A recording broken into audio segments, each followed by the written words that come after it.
Olá, pessoal. Muito boa noite para você que nos assiste pela TVT e também nos acompanha pela Rádio Brasil Atual. Revista Brasil TVT começa agora com a minha apresentação, Maria Tereza Cruz, e do jornalista Glauco Faria, que hoje está substituindo Cosmo Silva. Boa noite, Glauco. Como vai? Boa noite, Maria Tereza. Tudo bem e você? Tudo certo. Obrigada pela presença. Eu que agradeço o convite. Um prazer dividir essa bancada virtual contigo. Com certeza. E vamos às notícias. A variante Ômicron faz os casos de Covid-19 explodirem no Brasil, que registra a média de mais de 100 mil novos contaminados por dia. Mesmo com muita gente imunizada, a variante tem matado uma média de 200 pessoas por dia. Desde o início da pandemia, mais de 622 mil brasileiros morreram da doença. A chamada terceira onda inspira cuidados, exige que a gente ainda mantenha os protocolos de uso de máscara e o distanciamento social. Ao mesmo tempo, reforça que as vacinas têm eficácia. A prova disso é que no Hospital Emílio Ribas, em São Paulo, referência no tratamento da Covid-19, dos 10 internados na UTI, 8 não tinham tomado a vacina ou não completaram o esquema vacinal. O ex-presidente Luiz Inácio Lula da Silva alcança 42% das intenções de voto para as eleições presidenciais, o que indica até mesmo uma possível vitória no primeiro turno. A quantidade de votos em Lula é igual à soma de todos os seus adversários. É o que mostra a pesquisa do Data Poder divulgada na quinta-feira, que traz Bolsonaro, o atual presidente, em segundo lugar, com 28% dos votos, seguido por Sérgio Moro, com 8% das intenções, e depois Ciro Gomes, com 3%. A tendência apontada pelas pesquisas, antes mesmo do início da campanha presidencial, será tema do Revista Brasil TVT de hoje. O ministro da Casa Civil, Ciro Nogueira, ganha plenos poderes para fazer a gestão do orçamento de 2022. O decreto assinado por Jair Bolsonaro enfraquece Paulo Guedes e fortalece o Centrão, grupo do qual Nogueira é uma das principais lideranças. As implicações políticas dessa decisão serão discutidas neste domingo. E diversas categorias de servidores públicos federais protestaram nesta semana em Brasília, reivindicando o reajuste salarial. De acordo com a proposta de Jair Bolsonaro enviada ao Congresso Nacional, o orçamento de 2022 prevê 1,7 bilhão para reajuste apenas dos servidores da Polícia Federal, Polícia Rodoviária Federal e do Departamento Penitenciário Nacional, o DEPEN, o que foi considerado, claro, um desrespeito pelos demais servidores. O assunto agora é América Latina. No próximo dia 27, Xiomara Castro se tornará a primeira mulher a assumir a presidência de Honduras. Um triunfo que marca o retorno ao poder do grupo do ex-presidente Manuel Zelaya, marido de Xiomara, deposto há 12 anos por um golpe militar. E no programa de hoje também falaremos sobre os limites da liberdade de expressão. Um artigo publicado na Folha de São Paulo utilizou o termo racismo reverso para criticar o identitarismo. Além de ser um conceito que não existe, ele propaga o racismo. Vamos entender como a mídia poderia ser aliada na luta antirracista.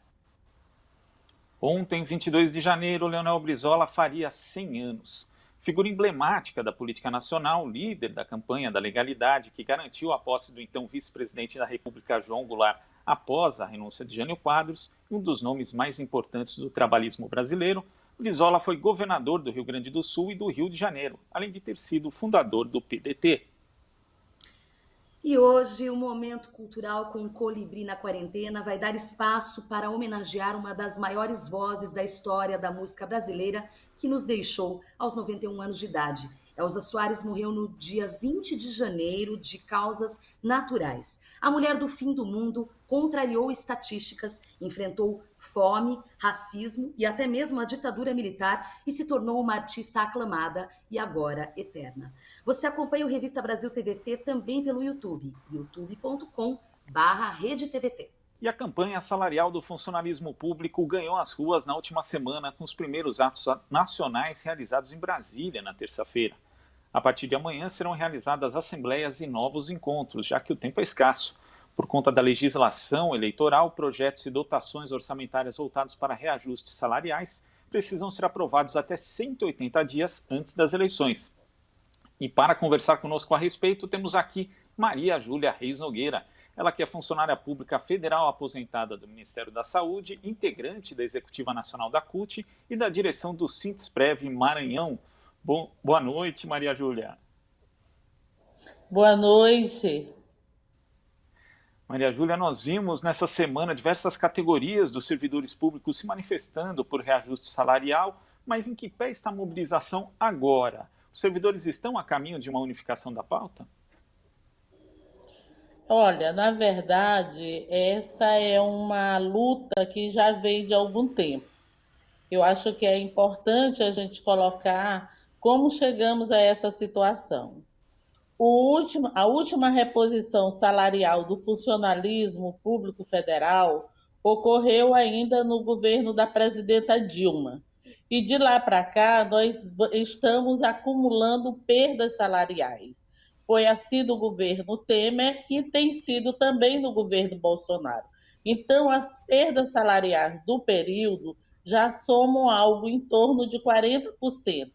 A inflação está em alta, o custo de vida aumentou bastante e, evidentemente, que com essa situação nós estamos tendo perda do poder aquisitivo do funcionalismo. Diante dessa situação e considerando que no atual orçamento só tem previsão de reajuste para o setor da segurança pública, os policiais federais, policiais rodoviários, o funcionalismo acha que isso é uma discriminação em relação ao conjunto do funcionalismo. A gente está vivendo, o mundo vive uma pandemia que já ceifou muitas vidas pelo mundo afora. No Brasil, são mais de 600 mil mortes. Todo mundo elogia o SUS e os trabalhadores do SUS, mas é preciso que a gente coloque no debate a realidade em que médicos, enfermeiros, técnicos e auxiliares de enfermagem, fisioterapeutas, os funcionários do INSS e do conjunto do funcionalismo do setor de transporte, também, evidentemente, da segurança, estão acumulando essas perdas. Haja visto que foi aprovada a emenda constitucional número 95 e essa emenda congela o teto dos gastos de investimentos na saúde e na educação. Ou seja, é necessário, sim, a mobilização do conjunto do funcionalismo para fazer o enfrentamento que a gente está pretendendo, está iniciando a fazer. O pontapé inicial foi agora, dia 18 de janeiro, isso já tendo sido antecedida pela situação dos funcionários do Banco Central e da Receita Federal, que inclusive entregaram os seus cargos de confiança em, digamos, numa retaliação a essa reposição salarial que privilegia um setor apenas do funcionalismo. E nós entendemos que para termos serviços públicos de qualidade é preciso que haja investimento nos equipamentos, mas também nos recursos humanos desses serviços públicos. Nós tivemos um problema de conexão com a Maria Júlia, mas a gente agradece a participação dela falando aqui da mobilização do funcionalismo público em prol de reajuste salarial, que, como ela mesma mencionou, não existe para a categoria desde o governo Dilma. Muito obrigado, Maria Júlia. E o tema agora é racismo. No dia 15 de janeiro, um artigo publicado na Folha de São Paulo falava em racismo reverso e colocava os brancos como vítimas de uma suposta opressão causada pelo identitarismo. A reação dentro e fora do jornal, claro, foi gigantesca. Primeiro, porque racismo reverso não existe. Um grupo de mais de 200 profissionais assinaram uma carta de repúdio à publicação do artigo.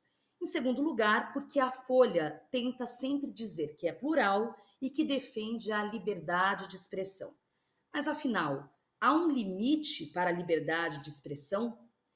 Propagar racismo, por exemplo, pode ser considerado uma opinião?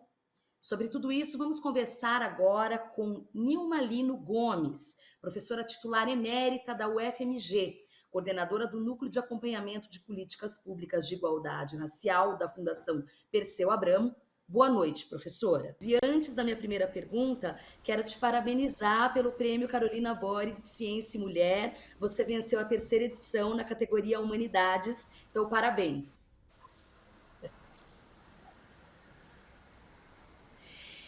Nilma, e para a gente começar essa conversa, eu já fiz a apresentação do tema, do que está nos motivando a ter essa conversa. Acho que para a gente começar é o seguinte: existe ou pode existir, como muitos querem defender, uma opinião racista, na sua opinião?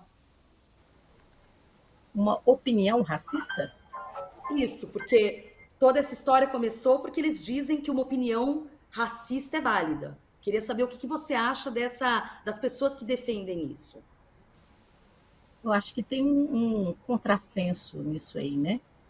De falar que nós repudiamos o racismo na sociedade, e é o que, pelo menos, as pessoas dizem, e é o que implicitamente também o autor que você cita, que escreveu esse artigo na Folha de São Paulo, ele quer deixar entender que ele está fazendo uma análise intelectual, né? Uma análise política da situação, que ele está chamando do racismo de negros contra brancos, mas falar que existe uma opinião racista já é assumir racismo. Então, eu acho que o racismo ele é mais do que uma opinião. O que as pessoas podem fazer são formas de expressão desse racismo. Que essa forma de expressão, ela pode tanto ser nas coisas que escrevemos, como falamos, nas nossas atitudes, né? Então, se eu falo em opinião racista, na realidade, para mim, é um certo eufemismo, porque para mim o que existe é o racismo, não somente uma opinião que seja racista. Essa é a base do que nós estamos falando. Com certeza. Agora, Nilma, os próprios jornalistas da Folha de São Paulo, numa carta aberta, disseram que não é a primeira vez que a Folha publica esse tipo de artigo, né? E temos aí diversos outros exemplos. Um clássico, inclusive, foi um diretor de jornalismo da Rede Globo que escreveu um livro dizendo "Não somos racistas".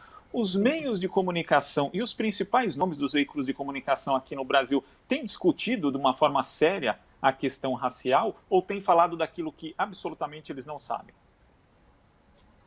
Olha, eu penso que a gente tem uma pressão sobre essas mídias, principalmente eu vou chamar aqui das mídias hegemônicas. Nós temos uma pressão do movimento negro, de pessoas negras organizadas na intelectualidade, nas práticas culturais, religiosas, sobre a sociedade brasileira e o racismo estrutural que nós vemos aqui e as mídias brasileiras. Então, nos últimos tempos, o que nós temos visto são algumas movimentações de grandes veículos de comunicação midiática tentando pautar a discussão racial. O que acontece é que, no caso do jornal em questão, é que é um jornal que já tem uma posição política ambígua sobre muitos temas, não somente em relação à pauta racial. É um tipo de jornalismo que ele é feito para determinados leitores e leitoras, que por mais que esse jornal queira se auto-intitular como crítico, como de liberdade de expressão, esse jornal ele tem um lado, nós sabemos, e é um lado de forças hegemônicas na sociedade. E todas essas forças hegemônicas na sociedade, elas não querem mudar a estrutura que nós vivemos, econômica, política, social e racial. Né? Então, para um jornal assumir que vai colocar nas suas pautas o tema para ser discutido, precisaria de outros tipos de ações, e de outro tipo de ação, melhor dizendo, do que esse que nós temos visto tradicionalmente a ser ocupado pelo jornal. Então, na medida em que o racismo é um crime, é abominável, é na Constituição, é crime, etc., eu penso que qualquer veículo de comunicação jamais poderia produzir ou veicular ideias, pensamentos que induzam ao racismo ou que sejam posicionamentos racistas das pessoas que estão escrevendo. Sem dúvida. Nilma, o Petrônio Domingues escreveu também um artigo aí, de certa forma, em resposta ou como resposta a esse episódio lamentável do racismo reverso, e ele explicou como artigos como esse e como conceitos tipo racismo reverso, que não existe, e eu até queria que você explicasse isso para a gente, como esse tipo de situação em veículos de grande projeção como é o jornal em questão, acabam deslegitimando a luta antirracista. Uhum.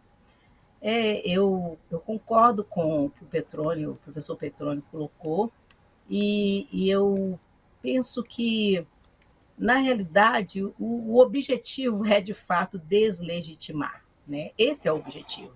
Nós vivemos muito isso no Brasil, no início dos anos 2000, quando o movimento negro, os intelectuais negros e negras trouxeram a discussão sobre ações afirmativas e cotas raciais na sociedade brasileira. Naquele momento, olha, eu vou dizer para você, todos os veículos hegemônicos de comunicação bateram pesado no movimento negro, os intelectuais negros, só ouviu os intelectuais brancos contrários, as pessoas contrárias, e tentaram, de todas as formas, deslegitimar aquela demanda que era uma demanda justa, tanto é que o próprio Supremo Tribunal Federal, em 2012, votou unanimemente pela constitucionalidade do princípio das ações afirmativas. Eu acho que agora, né, nesse momento, nessa situação que nós estamos falando, a tentativa é essa. Mas por que eu digo que é uma tentativa de deslegitimação? Porque eu acho que hoje nós, no Brasil, já estamos num outro patamar, no campo progressista, no campo emancipatório, que ainda não é o desejável, mas já é um outro patamar de compreensão do que é o racismo, de como ele opera, a ponto de você ter reações, por exemplo, ao artigo que nós estamos falando, de pessoas negras, de pessoas brancas, de pessoas ligadas ao movimento, à intelectualidade negra, de pessoas não ligadas, expressando o absurdo que é você chamar de racismo anti-branco, formas de manifestações as mais diversas, pinçadas de determinados contextos, muitos do contexto fora do Brasil, internacional, e para isso, para impor, né, uma determinada leitura dessa luta, que é uma luta democrática, que é a luta antirracista. Agora, esses artigos, né, buscam a diminuição desse peso estrutural do racismo no Brasil, mas muitas vezes eles ignoram não só a luta antirracista, como também o conhecimento acumulado pelas ciências humanas, antropologia, sociologia, história. Existe também, Nilma, um caráter anticientífico na produção desse tipo de artigo? Caráter científico, eu não sei, eu vou ser bem Não curiosa. digo um caráter anticientífico.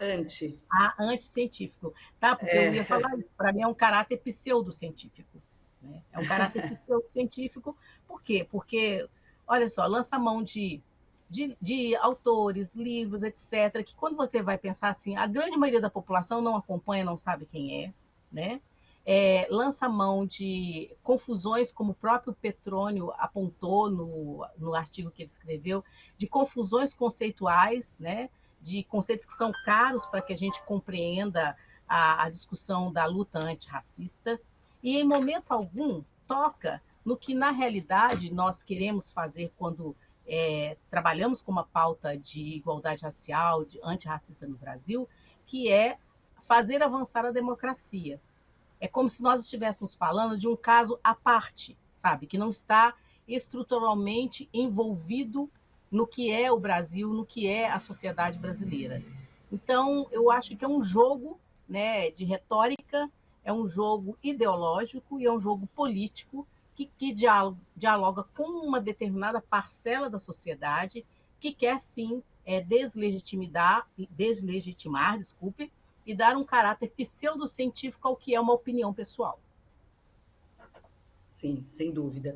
Não, e o pior, né? Opinião pessoal, que é o que eu falei, né? Acaba propagando uma mentira, né? Porque o grande cerne é isso. Racismo reverso não existe, né? Então você está ainda por cima propagando uma mentira, né? Uma fake news, como os direitosos gostam e costumam dizer. Nilma, eu gostaria de saber de você qual que é, na sua visão, a importância, diante de todo esse cenário, de termos redações, pessoas que estão produzindo não apenas esse conhecimento, mas jornalistas mesmo, negros, transgêneros, enfim, a diversidade, qual que é a importância da diversidade de vozes na redação, nas redações, para que esse tipo de situação não aconteça?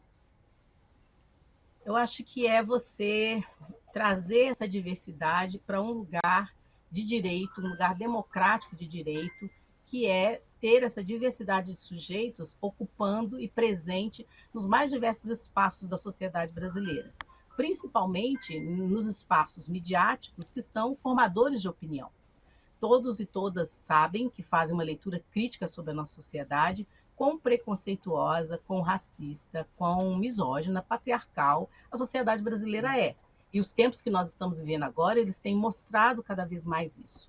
Então, ter uma diversidade de sujeitos com práticas, experiências, pertencimentos étnico-raciais, orientações sexuais, as mais diversas dentro dessas redações, produzindo conhecimento, é muito salutar para uma convivência com essa diversidade e para um tensionamento dessas posições hegemônicas, que são posições autoritárias, de dominação, na minha perspectiva, posições coloniais sobre a sociedade brasileira e sobre o mundo, né? Eu penso também que é uma dimensão política e ideológica de uma redação de jornal pensar que se ela vai se comunicar com esse Brasil tão diverso, a diversidade de profissionais deveria ser parte também da constituição dessa empresa.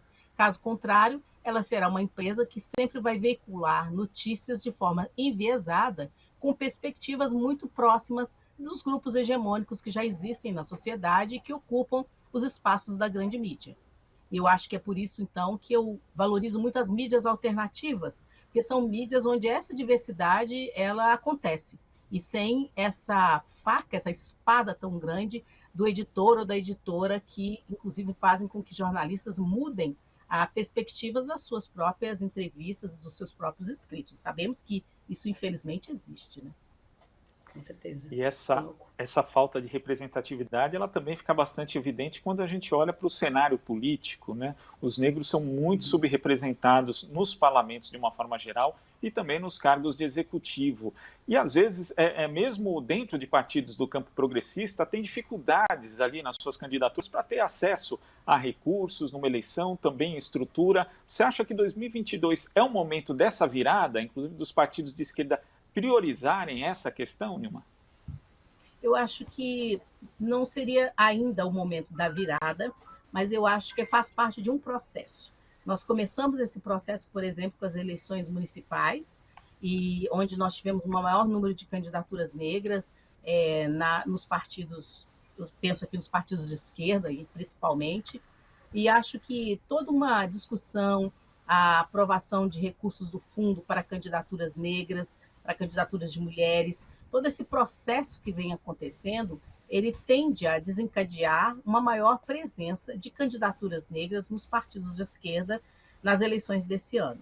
Mas acho que ainda não é a grande virada. Acho que ainda temos muito que caminhar, muito que discutir, inclusive na questão da divisão dos recursos, para que tenham condições esses candidatos, essas candidatas, de fazer as suas disputas nesse pleito que virá, que é um pleito tão importante, né? Sem dúvida. Muito importante, que a gente vai acompanhar de perto, como a professora Nilma falou no começo, estamos na luta e assim seguiremos, e com isso quero agradecer demais, professora, a sua participação. Nilma Lino Gomes, agora sim falei o nome certinho, professora titular emérita da UFMG, coordenadora do Núcleo de Acompanhamento de Políticas Públicas de Igualdade Racial da Fundação Perseu Abramo. Professora, muito obrigada pela participação e até uma próxima oportunidade. Nada, obrigada a vocês. Um abraço, até mais. E ontem, Leonel Brizola faria 100 anos, uma das figuras políticas mais importantes da nossa história. Foi deputado estadual, federal, prefeito de Porto Alegre e governador do Rio Grande do Sul e do Rio de Janeiro. Esteve à frente da campanha da legalidade para assegurar a posse de João Goulart após a renúncia de Jânio Quadros, e foi um ferrenho inimigo da ditadura militar, tendo que se exilar no Uruguai em 1964.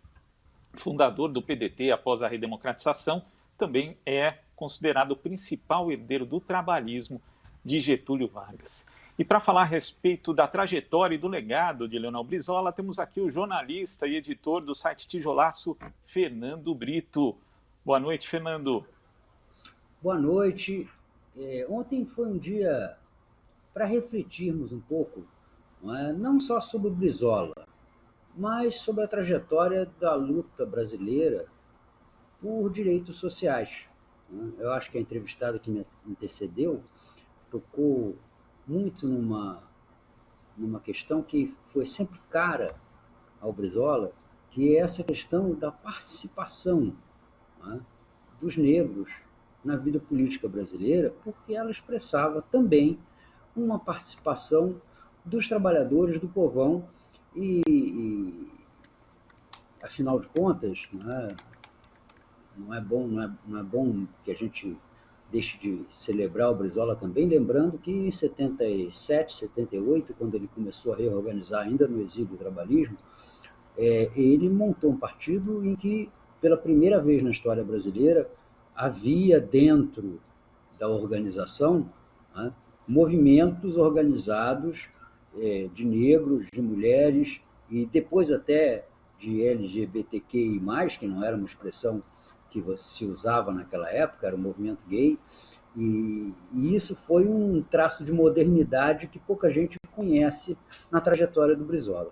Mas o que você me pergunta é da importância dessa figura, né, que se foi aos 84 anos, no ano de 2000, aos 82 anos, no ano de 2004, e deixou hoje um sentimento quase que de unanimidade no reconhecimento da sua importância, o que não correspondeu, de fato, àquilo que o Brizola representava politicamente. Ele foi talvez o político mais odiado e amado no Brasil nas últimas décadas, né? Só mesmo Lula consegue despertar paixões tão exaltadas a favor e contra quanto as que despertou Brizola desde o seu regresso ao Rio de Janeiro, no ano de 79, e na sua logo seguinte eleição ao governo do Estado. Brizola sofreu muitas acusações por defender temas que nos são muito caros hoje. Vou dar um exemplo. A questão dos direitos humanos. Ele foi duramente atacado, tratado como se fosse amigo dos bandidos. A partir de um episódio que aconteceu no Morro do Chapéu Mangueira, aqui na zona sul do Rio de Janeiro, em que 2 soldados, fazendo uma incursão na comunidade, atrás de um sujeito que tinha roubado uma bolsa, saíram disparando e mataram uma menina de 8 anos sentada à porta de sua casa. O Brizola pediu ao comandante da PM que detivesse os 2 soldados no quartel, até que o caso foi esclarecido, e dali surgiu essa lenda que persiste até hoje, que o Brizola não deixava a polícia subir o morro. De fato, ele não deixava. Não deixava a polícia subir o morro atirando a esmo. E sempre foi um dos principais elementos que se levantou contra o Brizola. Outros não foram levantados, mas existiram, não se levantam hoje, mas existiram naquela época. A Passarela do Samba, por exemplo, que foi uma consagração do professor Darcy Ribeiro, ela foi combatida de todas as maneiras. O Globo chegava a dizer que o som ia reverberar e ninguém ia conseguir escutar o samba das escolas. E aquilo encobria uma negociata anual no monta e desmonta das arquibancadas, que levavam 6 meses para serem montadas, 3 meses para serem desmontadas. Então, durante 9 meses do ano, tinha gente faturando com aquela obra infinita da Passarela do Samba. Brizola enfrentou críticas à esquerda e à direita por conta do seu programa de educação. O CIEPS, com a noção que hoje é aceita mundialmente de que o ensino de qualidade é um ensino integral, foi atacado, inclusive por gente de esquerda, que alegava que escola não era pensão, que era importante só o projeto pedagógico, como se debaixo de uma árvore, no sol e na chuva, você pudesse dar educação cotidiana às crianças sem que elas estivessem providas de espaços qualificados para recebê-las. Então, havia uma imaturidade muito grande em setores progressistas que achavam que o Brizola, por ser gaúcho, por causa das tradições que vinham de lá, né, era um caudilho.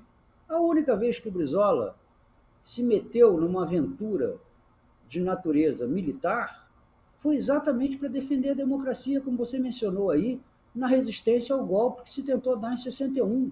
Fora daí, o Brizola foi um homem de eleições, de paz, de diálogo, de composições. Nada de autoritário.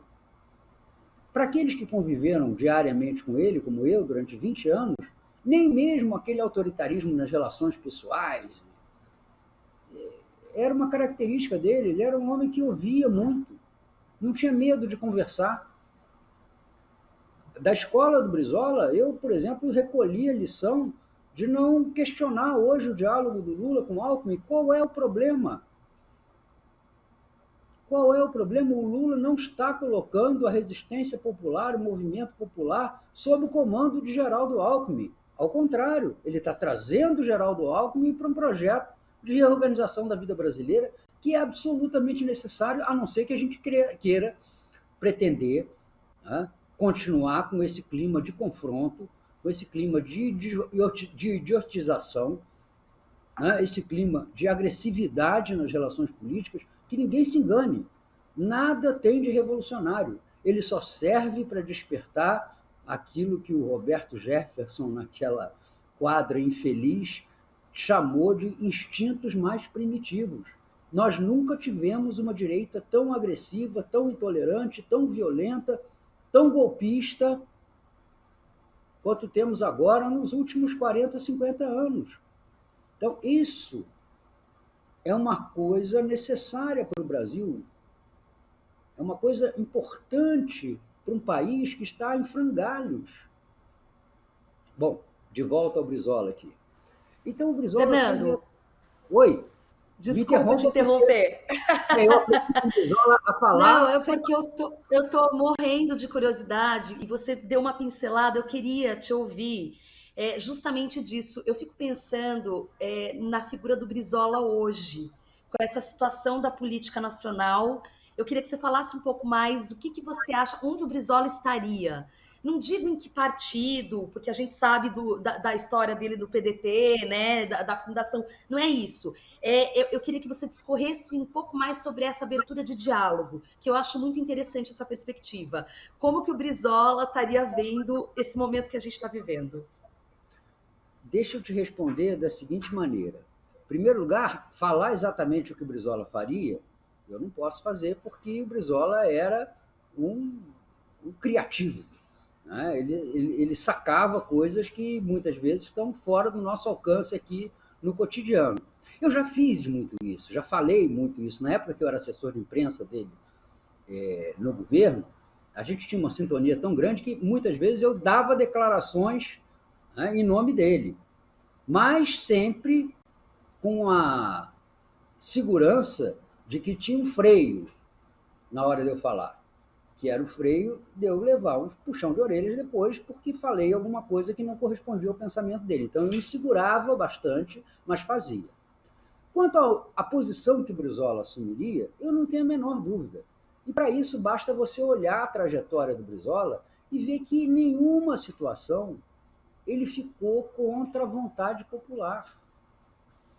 Olha, mesmo naquele momento difícil para ele, em que ele viu o Lula desbancá-lo numa eleição, tomar dele o direito de disputar o segundo turno com o Collor, não só pelas questões do desejo que ele pudesse ter de ser o candidato a presidente, mas também pela certeza que ele tinha, íntima, muitas vezes repartida comigo, de que fossem se desencadear contra o Lula forças e métodos que ele talvez não tivesse condição de resistir. E um exemplo claríssimo disso foi aquele fatídico debate na TV Globo, que nós assistimos juntos, esperando o Lula chegar lá do estúdio, e ele até comandou uma saudação ali, meio fingida ao Lula, de que o Lula tinha ido muito bem, etc., para não deixar ele se abater.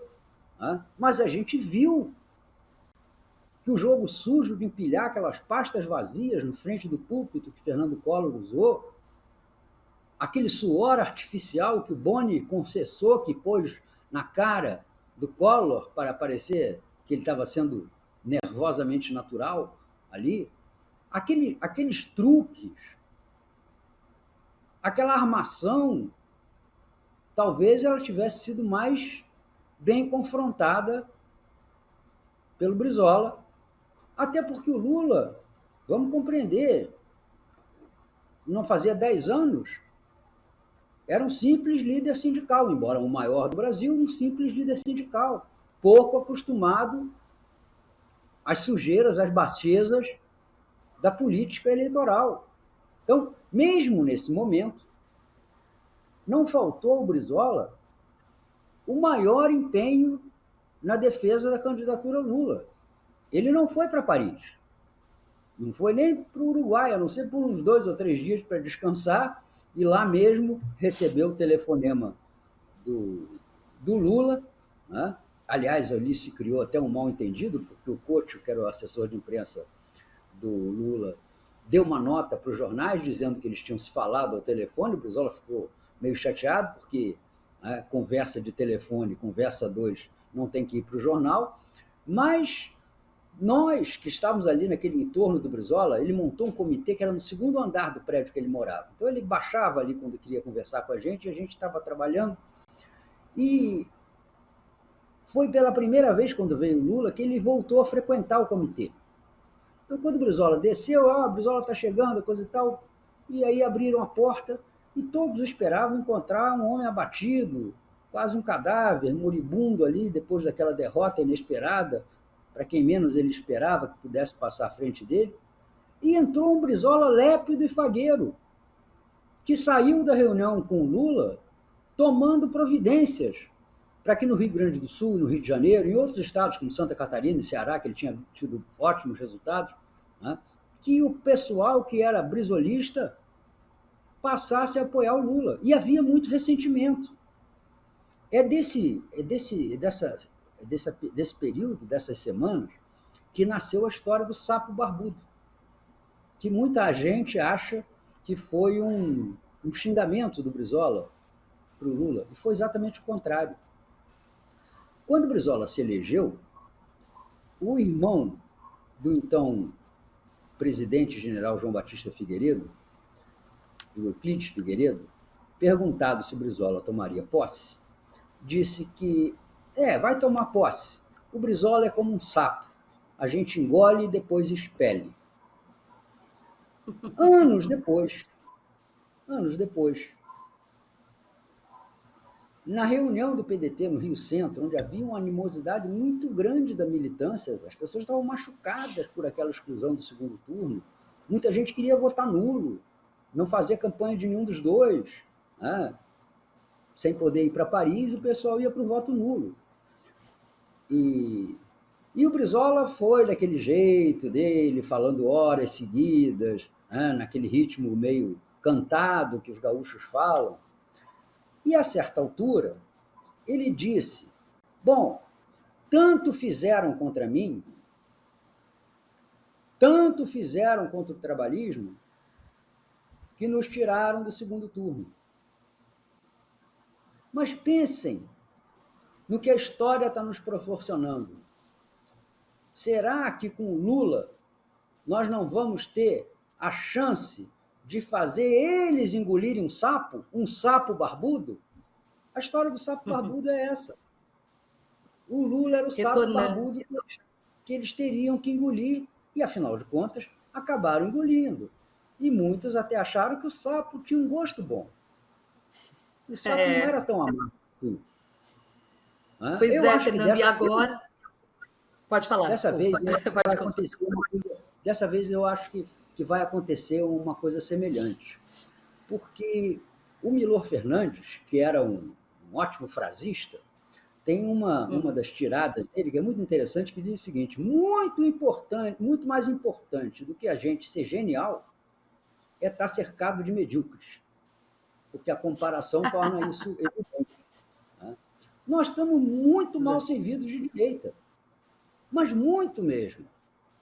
Você pode dizer o que você quiser do Fernando Henrique Cardoso, o que quiser do José Serra, mas são homens públicos preparados, capazes, não são toscos.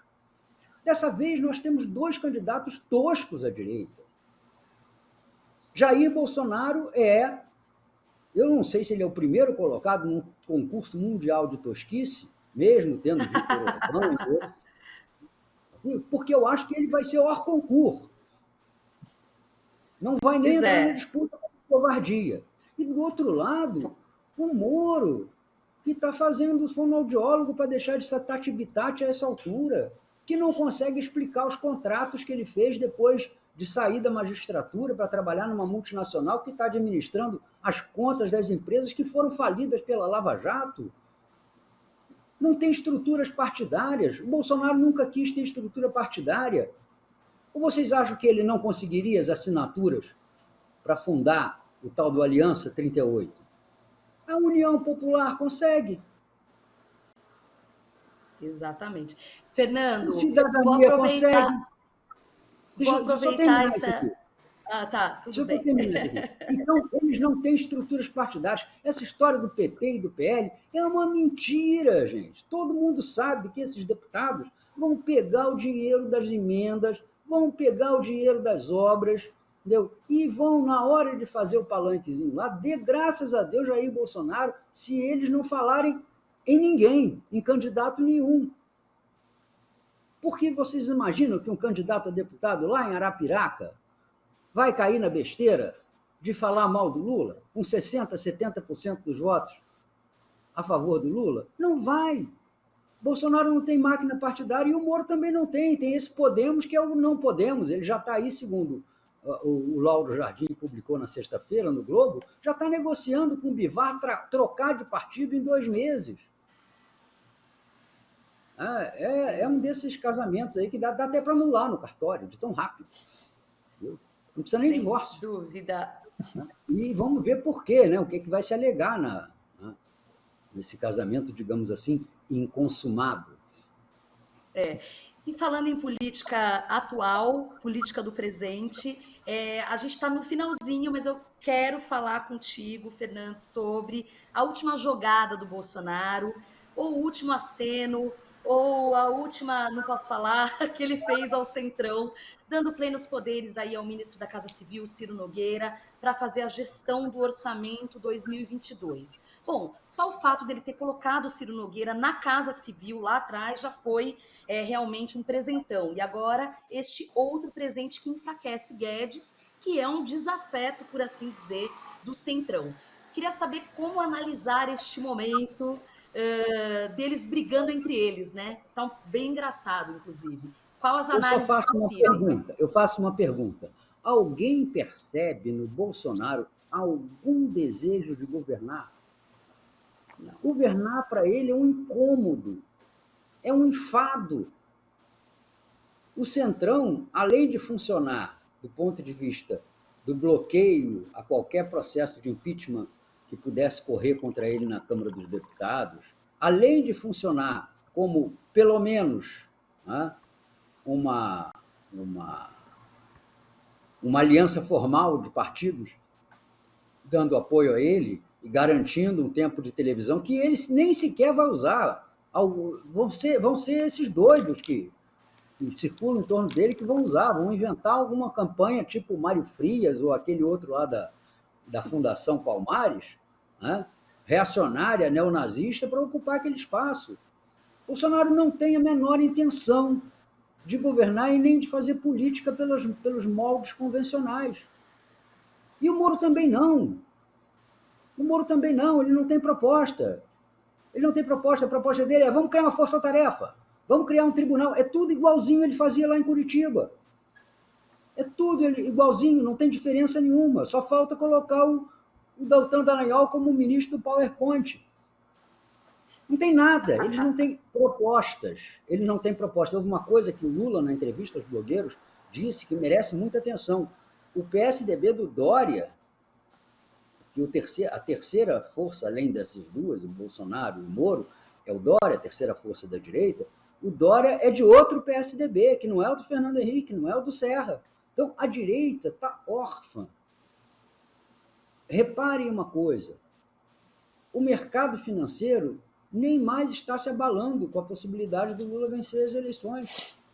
Quem se lembra de 2008, do efeito Lula que levou naquela época o dólar a inimagináveis R$4, olha para o mercado agora e vê que não está acontecendo nada. Eles continuam ganhando dinheiro do mesmo jeito, aliás, ganhando muito dinheiro.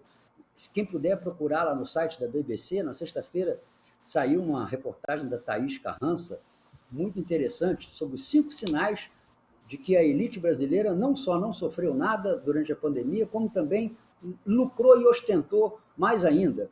Né? As vendas de helicóptero cresceram, a espera por jatinhos passou de 20 meses, o número de Porsches vendidos quase que aumentou em 50%, apesar do preço ter ficado muito mais alto do que era antes, por conta da subida do dólar. Enfim, uma gente que não está nem aí para o Brasil do pé de galinha, para o Brasil do resto de comida, para o Brasil da fila do teste. Eles querem saber do teste vendido privadamente. Eles não querem saber que uma política de saúde pública, que vai ser feita para quem tem 5, 6 euros, 36, 40, 50 reais, para comprar um teste, para comprar 2, 3, porque tem que testar a família inteira, e depois tem que retestar se tiver positivo, eles não estão nem aí para esses assuntos. Saúde pública não é da alçada deles. Renda pública não é da alçada deles. Eles são a favor de um regime de exclusão, que, no máximo, consegue pensar a assistência social em dar, quando convém eleitoralmente, um Auxílio Brasil limitado a terminar em dezembro de 22. Então, esse tipo de coisa tornaria, isso eu posso dizer com certeza, o Brizola mais indignado do que sempre foi. E eu acho que talvez esteja faltando no Brasil, e eu compreendo que o Lula não possa fazê-lo em razão de ser o candidato, está faltando alguém com menos responsabilidade eleitoral e mais responsabilidade política que aponte ao povo brasileiro esse grande complô em que meteram o nosso país e que em 5 anos destruiu toda a expectativa de progresso que nós cultivamos até 2015 e 2016. Começou a destruir, aliás, ainda no governo do PT, quando retrocedeu a políticas neoliberais, quando aceitou o discurso do corte de despesas, foi a famosa nomeação daquele Joaquim Levy, o Joaquim Mãos de Tesoura, como era conhecido, e cortou nos programas sociais. O Brasil, ele é um país que precisa, como esses motores diesel que a gente tinha nas fazendas antigamente para gerar energia elétrica, ele precisa de um governo que rode a manivela, que induza o desenvolvimento, que invista no desenvolvimento industrial do país, que faça em torno das empresas públicas essenciais, como a Eletrobras, que está sendo privatizada agora, como a Petrobras, que foi depenada como se fosse uma galinha doente, e deixaram só os dividendos monstruosos para os acionistas. Em torno dessas empresas se desenvolva uma máquina de criar empresas e criar empregos no Brasil. Isso não vai ser feito com o arroxo dos salários, com a retirada dos direitos.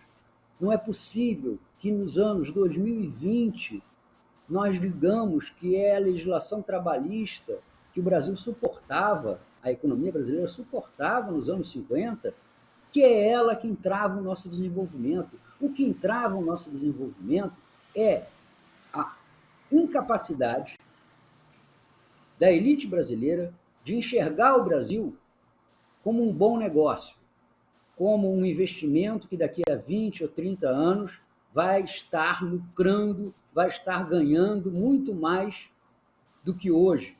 Porque foi assim que aconteceu no primeiro governo Lula.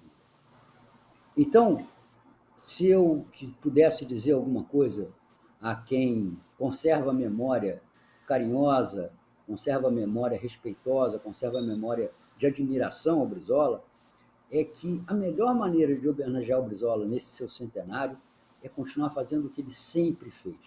Lutar sem medo pelo Brasil, lutar contra essa crosta que está tampando o nosso país e que faz ele ferramentar e apodrecer debaixo dela, mas que vai se romper. Porque o processo social que foi interrompido com o impeachment em 2016, ele vai se retomar, ele vai se reconstruir e vai conseguir, no processo eleitoral de outubro, mostrar ao Brasil que cara o Brasil tem de verdade. Fernando, queria agradecer a sua participação aqui no Revista Brasil TVT e até uma próxima oportunidade. Obrigado, contem comigo sempre. Valeu. É isso aí, nós conversamos aqui com o editor do site Tijolaço, Fernando Brito, e vamos a um rápido intervalo, daqui a pouco a gente volta.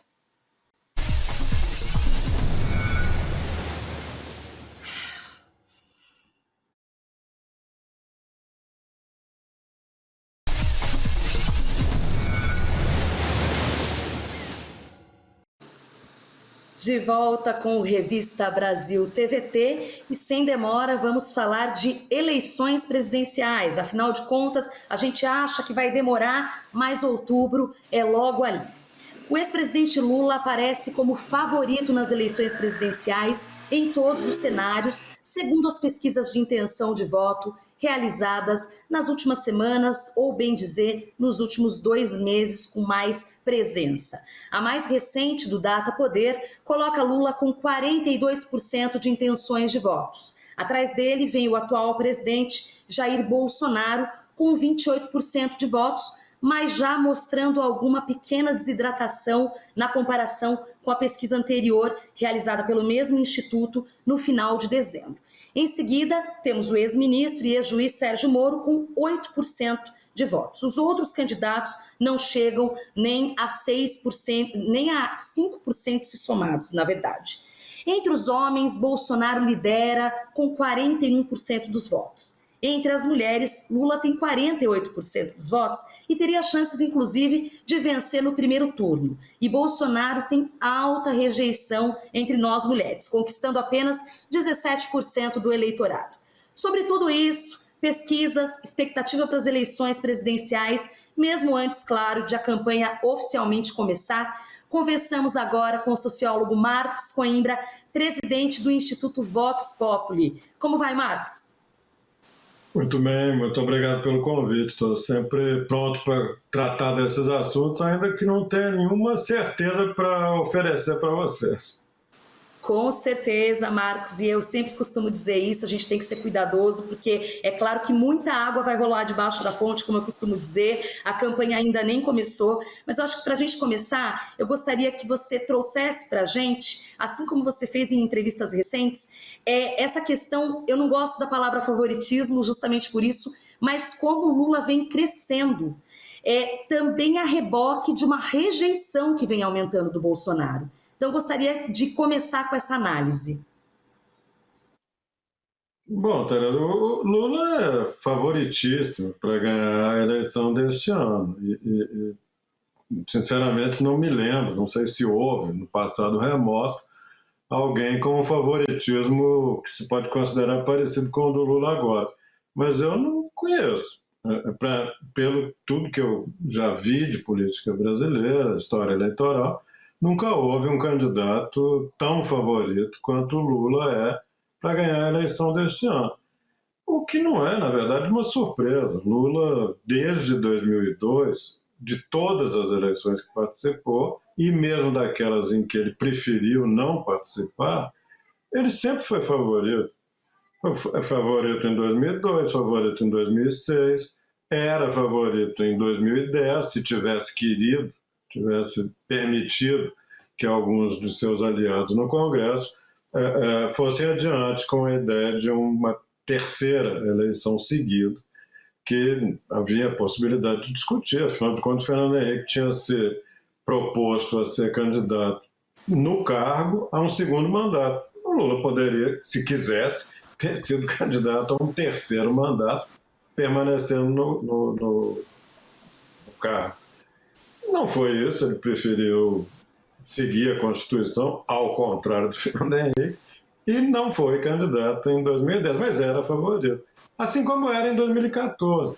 Se ele tivesse querido ser candidato pelo PT, ele certamente teria sido aceito dentro do partido e era um favorito muito mais consolidado do que a Dilma naquela altura. E em 2018, ele só não foi favorito porque prenderam, amordaçaram, não deixaram ele falar, não deixaram ele dar entrevista. Assim, ele não ganhou aquela eleição. Mas se tivesse disputado, provavelmente teria vencido também a eleição de 18. O Datafolha fez pesquisa faltando um mês para aquela eleição, no final de agosto, 40 dias para a eleição, e ele tinha 39, Bolsonaro tinha 20, e ele tinha uma grande chance de ganhar a eleição no primeiro turno contra o Bolsonaro em 2018, contrariando essa conversa de que o antipetismo não ia deixar que o PT... Não teve nada de antipetismo, teve apenas uma sucessão de intervenções e manobras de militares, bilionários, donos de empresas de comunicação, políticos tradicionais, juntou todo mundo e impediu o Lula de ser candidato. Então ele é favorito hoje, como foi favorito nas eleições passadas. Não é porque o Bolsonaro é essa porcaria que todo mundo está vendo.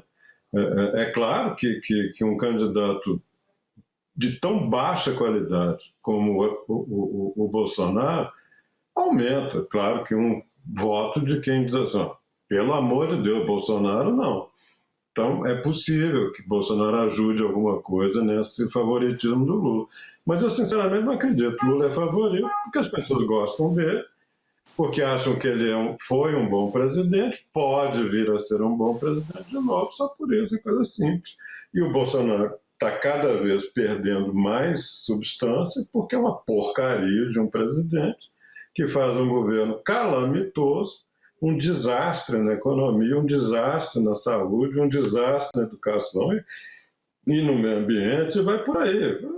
É o pior presidente da história do Brasil. Como é que se poderia esperar que ele estivesse bem na eleição? Reeleição não é só, mas é também um pronunciamento, um plebiscito a respeito do que existe hoje. E o que existe hoje é essa catástrofe bolsonarista.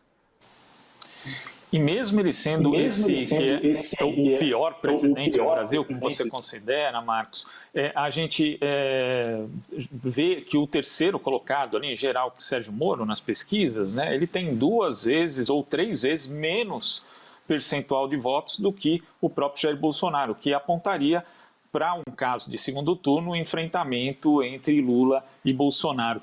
Na última eleição, o Bolsonaro tinha uma rejeição bastante elevada, mas ele passou a trabalhar já na reta final do primeiro turno e aumentar a rejeição do adversário dele, que era Fernando Haddad. Em uma semana, eu lembro que na última, o Datafolha mostrou que a rejeição do Haddad tinha subido 9 pontos, e sem nenhum motivo aparente, mas por conta de uma campanha muito suja, que era ali veiculada por disparos em massa no WhatsApp, e era algo mais difícil de detectar, ainda hoje né? O WhatsApp é muito pouco transparente. Você projeta, no hipotético segundo turno, entre Lula e Bolsonaro, uma repetição desse tipo de estratégia, desse bolsonarismo, ou seja, uma campanha muito suja, talvez até mais do que a de 2018? É difícil dizer. Primeiro, eu não tenho muita segurança de que essa vantagem que o Bolsonaro tem hoje em relação ao Moro esteja consolidada. A pesquisa que você mencionou, que é uma pesquisa feita por telefone, não me parece comparável de maneira muito exata com as pesquisas presenciais, que são as mais adequadas para retratar um país e a opinião de um país como o Brasil. Na maioria das pesquisas chamadas presenciais, a vantagem do Bolsonaro sobre o Moro não é tão grande assim, não. O Bolsonaro está com 20 e pouquinhos, ao contrário dessa, em que ele está um pouquinho melhor, e o Moro está na casa de 9, 8 pontos, os famosos 2 dígitos da intenção de voto dele. Então, a rigor, se você pensar que a diferença entre eles está na casa de 10 pontos, arredondando, de acordo com esse tipo de pesquisa, se o Moro melhora 5, empatou com o Bolsonaro, porque de onde que virá o voto do Moro? Do Bolsonaro. E se o Bolsonaro cair 5, o que acontece com o Moro? Empata. Porque para onde vai o voto do Bolsonaro? Para o Moro. Sujeito que hoje, sabendo tudo que sabe, pensa, levando em consideração tudo que a gente tem na mesa, diz assim, eu vou votar no Bolsonaro, ele não vai virar eleitor do Lula. Ele não vai virar eleitor do Ciro Gomes. Ele vai virar eleitor do Moro. Porque se tem dois candidatos do fascismo moderno brasileiro, são eles dois, Bolsonaro e Moro. Moro não tem nenhuma diferença, assim, é mais democrata que o Bolsonaro. Como assim? É igualmente antidemocrático. Então, quem quer Bolsonaro hoje pode perfeitamente passar para Moro. E nós estamos vendo isso em pesquisa. E tem muito bolsonarista dizendo assim, ó, eu sou a favor das coisas da direita, mas, sinceramente, Bolsonaro não dá. E é compreensível que isso aconteça. Porque se fosse uma eleição, sei lá, um sistema bipartidário, era o candidato da direita e ponto. Mas não é. Nós temos ainda vários meses em que o Bolsonaro vai continuar a ser isso que ele é, e o eleitor de direita vai continuar pensando, pô, será que eu quero mesmo esse Bolsonaro? Será que eu quero mais 4 anos desse cara? É difícil imaginar isso. E ele se esmera em oferecer a cada dia mais motivos para o eleitor de direita desistir dele. Quer um exemplo? Essa discussão a respeito de vacinação de criança. Pode haver uma coisa mais sem sentido que um governante ser contra a vacinação de criança? Eu não entendo quem que é capaz de pensar uma coisa tão idiota e um sujeito que recebe a sugestão idiota leva ela adiante. Então, o seu Bolsonaro agora, para piorar tudo, é o cara que é contra a vacinação das crianças. E a gente vê nas pesquisas, vê no cotidiano, que a imensa maioria das famílias quer que as crianças sejam protegidas de gripe e de Covid. Então, o Bolsonaro a cada dia inventa mais uma pior do que a de ontem. E é por isso que é difícil dizer assim, não, vai Bolsonaro, não sei. Há uma tendência, especialmente de mulheres bolsonaristas, de dizer assim, não, sinto muito, mas Bolsonaro não dá.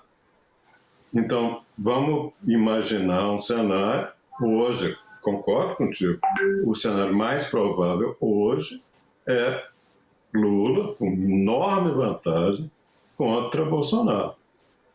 Mas o cenário de Lula contra Sérgio Moro é perfeitamente possível, considerando as coisas que o Bolsonaro faz.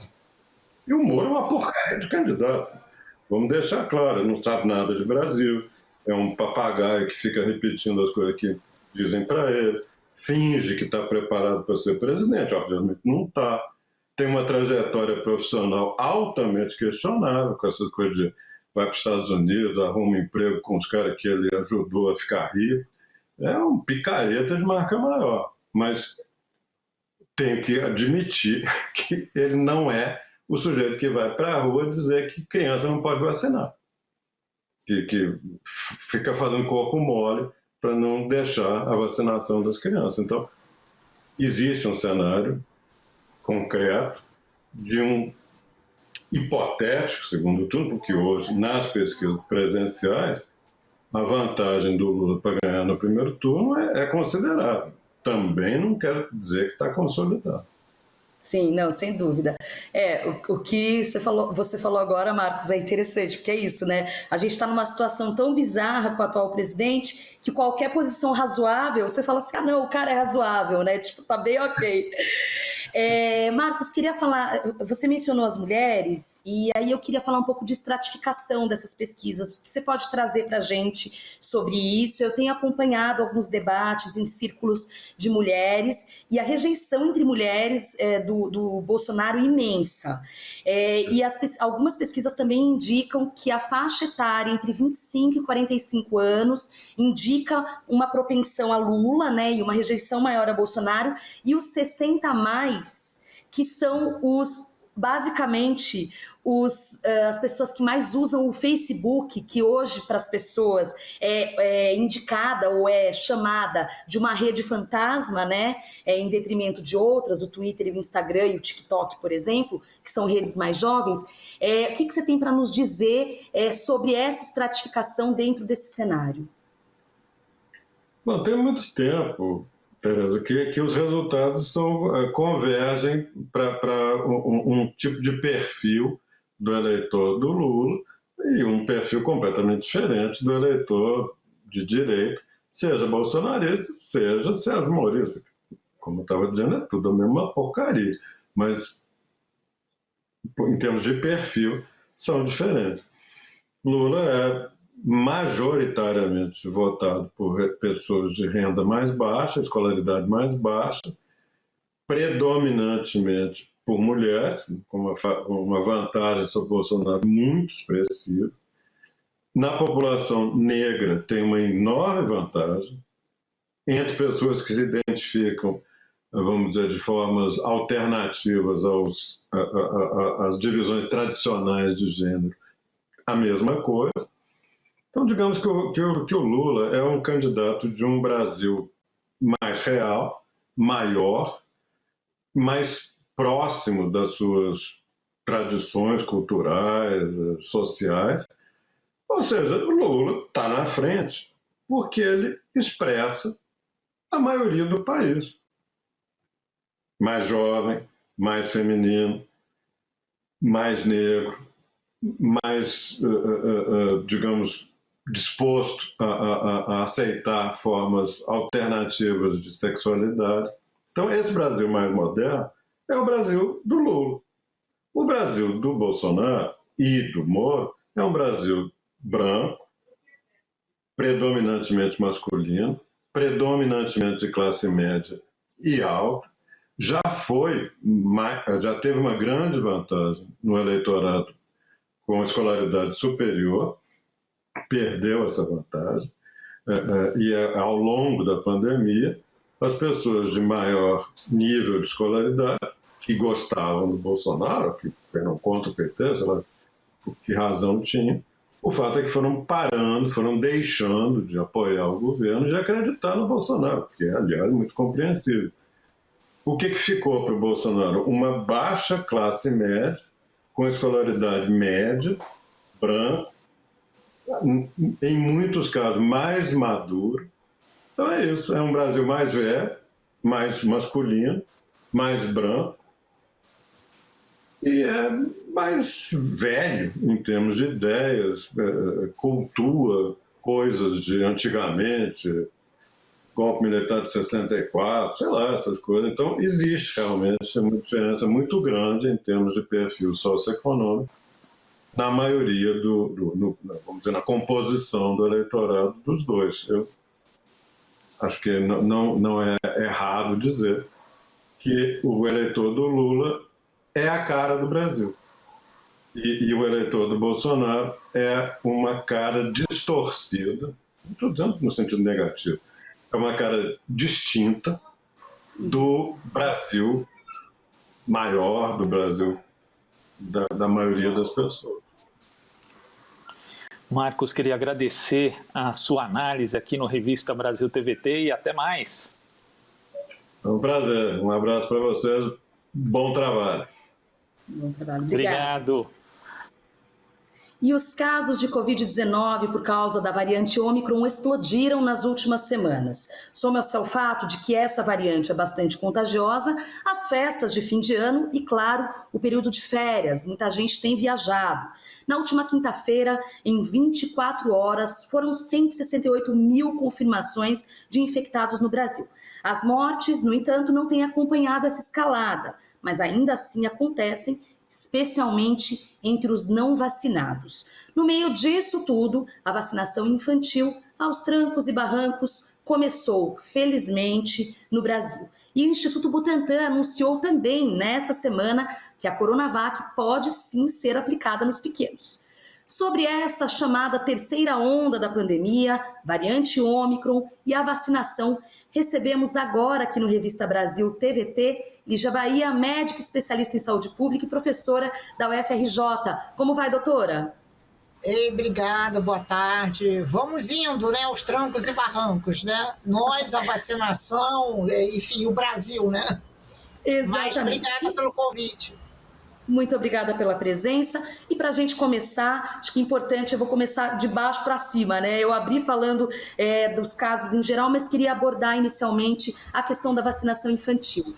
Qual a avaliação desse momento que a gente está vivendo? Teve um episódio em que uma criança acabou sentindo-se mal e felizmente não tinha a ver. 10 especialistas fizeram a investigação e não tinha a ver com a vacinação. No entanto, as pessoas, os bolsonaristas, a extrema-direita não demorou muito em captar essa notícia para tentar desmerecer então a vacinação infantil. Conta um pouco para a gente qual a importância dessa vacinação infantil nesse momento, Lígia. Não, assim, importância total, né? No início da pandemia, a gente achava até que não precisava vacinar as crianças, a gente tinha um pouco assim, não, olha só, se a gente conseguir atingir 75% da população, 75% da população, 75% da população exclui as crianças, né? Ou seja, se a gente vacinasse assim, adultos, 100% de cobertura para adultos, a gente conseguiria deter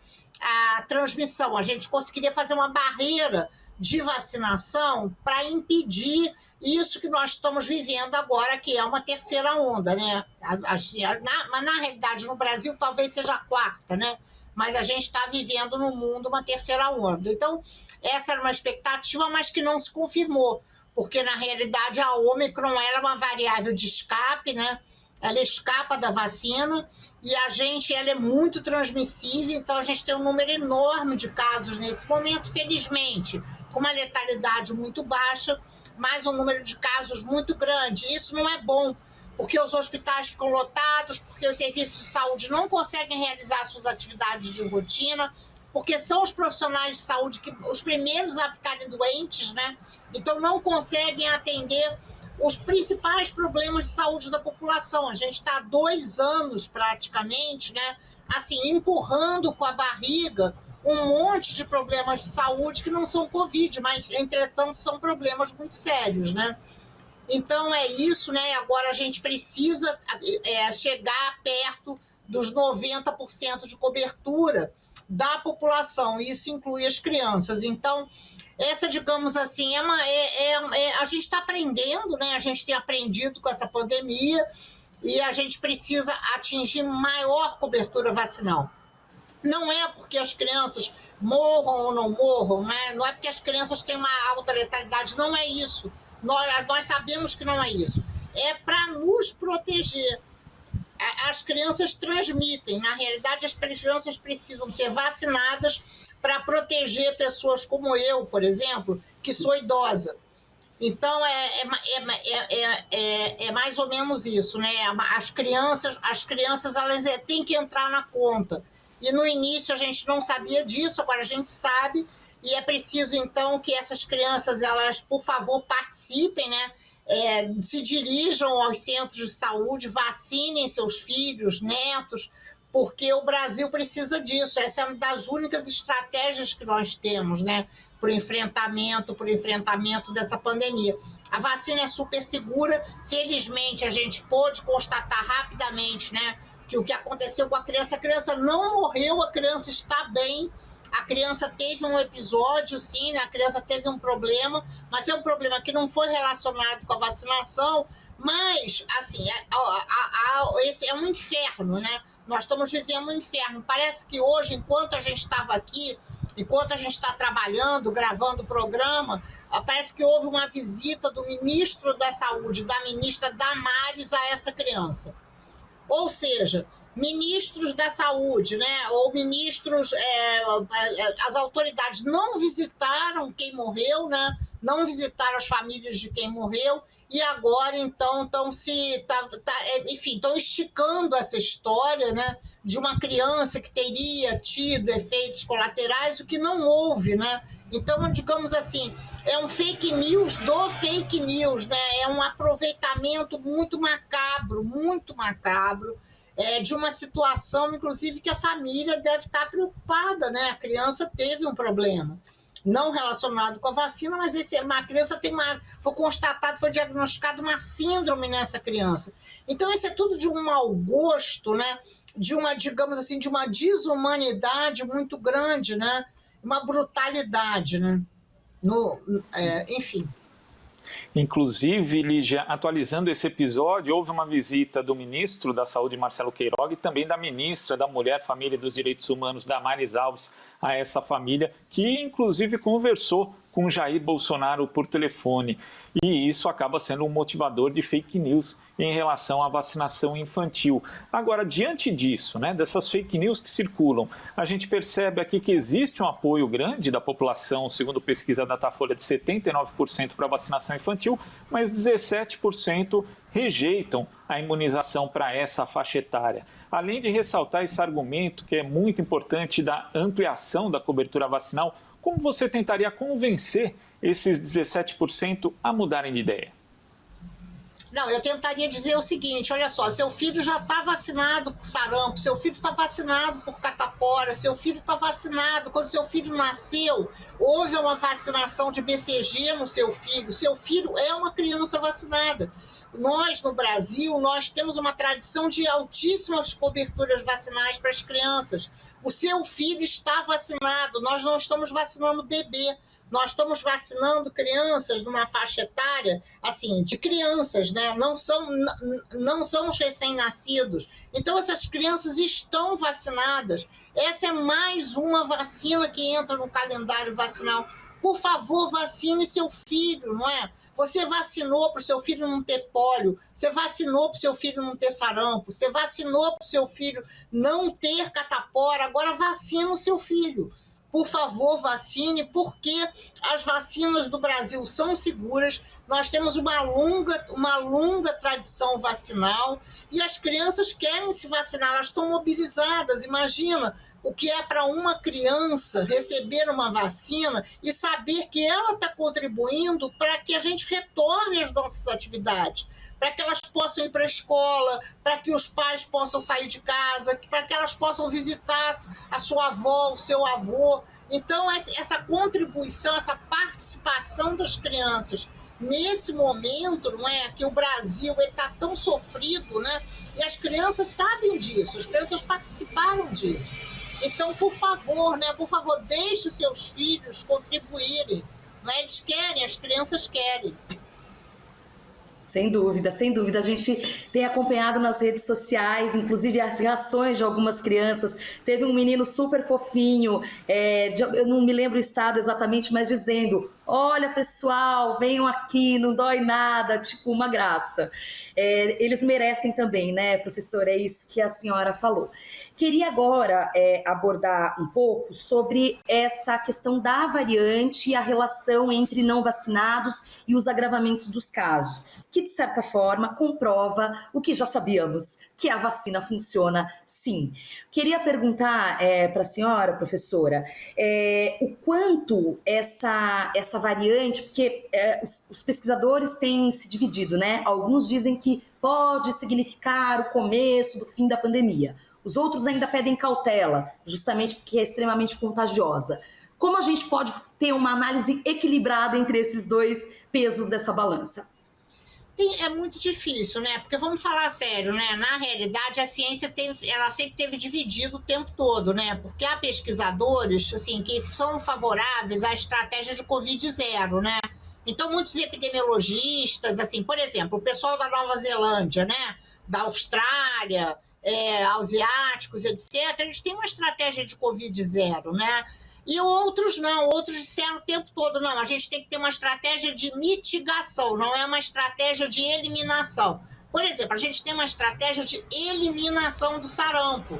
A gente não acha legal que as pessoas tenham sarampo, né? De jeito nenhum. A gente não, por exemplo, se uma criança tiver sarampo, ela pode desenvolver um quadro muito grave, então a gente não acha legal. Então, esse sempre foi uma polêmica muito grande. E agora, digamos assim, essa polêmica, ela está aí de novo. Qual é a polêmica?